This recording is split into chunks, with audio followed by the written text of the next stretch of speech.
आणि मित्रांनो, म्हणून मी दरवेळेस म्हणत राहतो की या भारतामध्ये जर कोणी RSS ला थांबवू शकणार असेल, जर कोणी बीजेपीला हरवू शकणार असेल आणि जर कोणी मनुवादाला अंगावर घेऊन त्याला हरवू शकणार असेल, तर ते फक्त आणि फक्त या देशातले आंबेडकरवादी आहेत. त्याच्यापेक्षा अजून कोणामध्ये दम नाही. एकच पक्ष आहे, तो फक्त एकच नेता आहे, ते म्हणजे बाळासाहेब आंबेडकर आणि वंचित बहुजन आघाडी. त्यांच्या घरासमोर उभं राहून बोलतो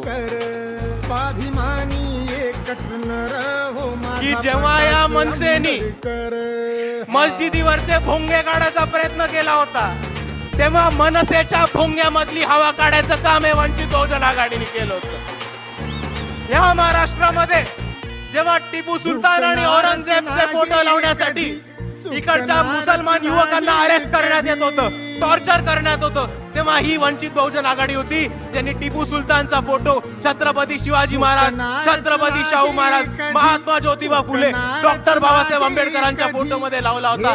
आणि आम्ही या सरकारला चॅलेंज दिलं होतं. दुसऱ्या बाजूला हेच ते बाळासाहेब आंबेडकर होते जे औरंगजेबच्या मजारीवरती गेले होते.